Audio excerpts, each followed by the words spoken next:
Okay. Who is Tony? Tony Lorenzo, he was in a local, Buffalo death metal band called Sons of Azrael.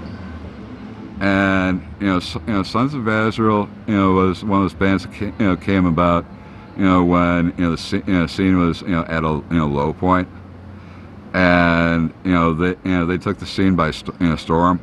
Gained popularity quick.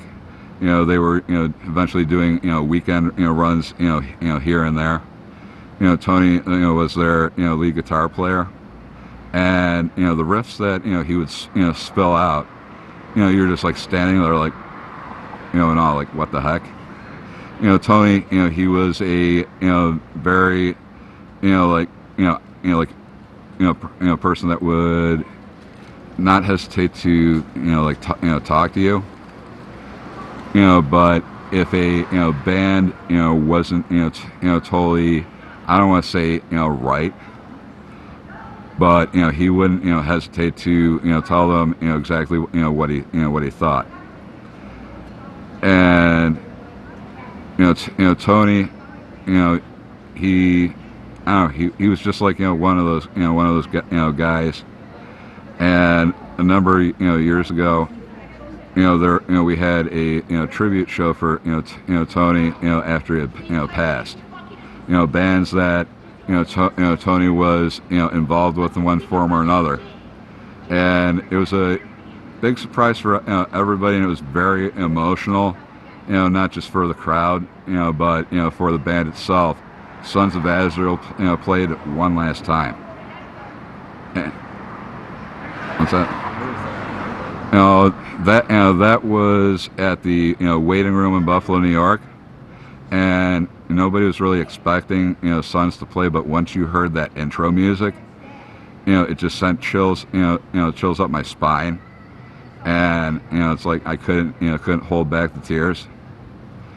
And it was good to see that so many people loved Tony. There were like so many people. It wasn't even funny, and it was just a very very strongly felt, heartfelt night. And I think that everybody came out with a set to do, and that was honor Tony Lorenzo. I'll have to check that band out. They released a lot of music. Yeah.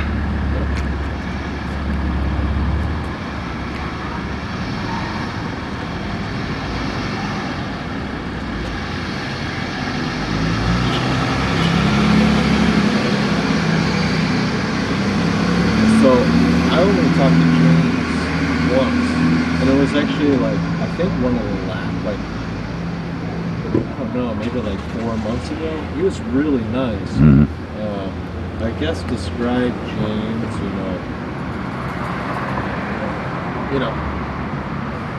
I guess it's just describe his personality and how he has like an impact on the scene, Buffalo, actually Rochester. James, he was another one that was. Say his full name. Some people are like that. James Hollenbeck. He was one of those people that you just felt comfortable with talking to. He was very going. He would come out of his way after a performance to talk to like all the fans in the scene, Rochester and Buffalo. He was a very kind-hearted soul. He had fires, bonfires in the back of his home. He wouldn't hesitate to help you out if you needed it. Very talented keyboardist. I remember one show that I had booked at Bug Jar in Rochester, and he was he was very impressionable. He didn't hesitate to reach out to Dark City and said hey, do you want to play the show? He was just all around good person, and didn't hesitate to help.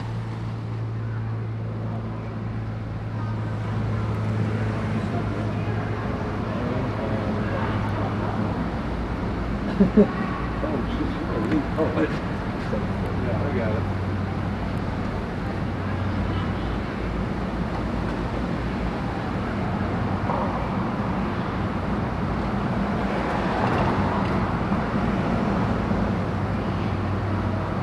Okay, so how would you describe a healthy scene?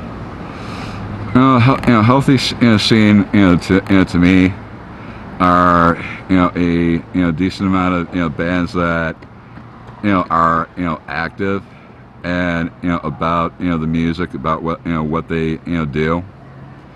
A healthy scene is also about the fans, because like without bands, I mean, fucking cut. And healthy scene to me is about a good number of bands that are about their craft. They're about what they do. They take it very seriously, and they'll play like almost anywhere to do a show. It's also about fans. It doesn't have to be like the biggest amount of people, not like 100 20 people showing up for every show, but you have a core of people that are very committed in supporting that scene. And then having promoters that care about what they do. It's not about the money, it's not about recognition, but it's about the scene. It's about the bands and fans. Would you say that's pretty prominent? But Buffalo and Rochester, they differ, and scenes anywhere, they have their high points and they have their low points.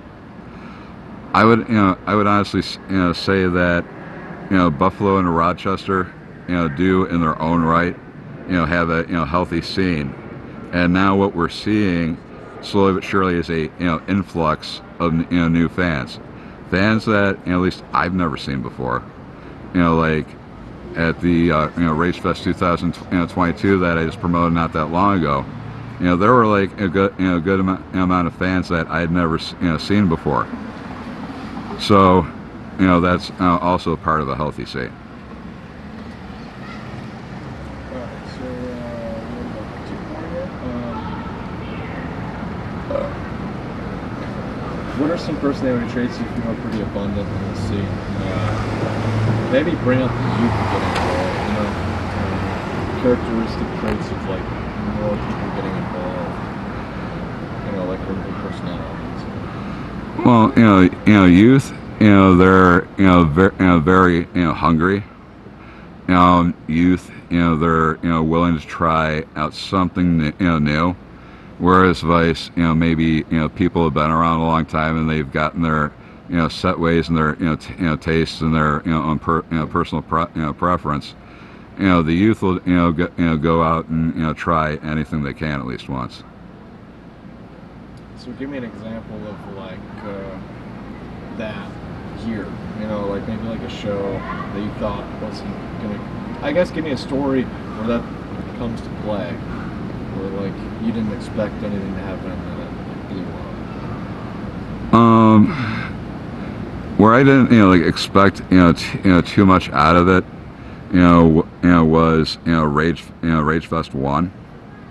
It was something that I just decided to do because I felt it was up in Buffalo to have a festival. And there were several youngsters that showed up, and they were just like, oh wow. And one band that comes to mind is Nunslaughter from Pittsburgh, Pennsylvania, Cleveland, Ohio, and their vocalist Don Crotsley. He's all around like awesome guy, but when he's on that show, he's Dawn of the Dead. Total personality change, and his interaction with the crowd is truly awesome. And it's just like the youth love them, the older crowd love them, and since they've been coming to Buffalo over the past few years, people have gotten to know who they are, and they have a strong, solid base here in Buffalo, New York. That show was so good. That was like sold out, wasn't it? Which one? And that's like, I think it was the first show since the pandemic. Yeah, the one show where it was Nunslaughter, blood Coven.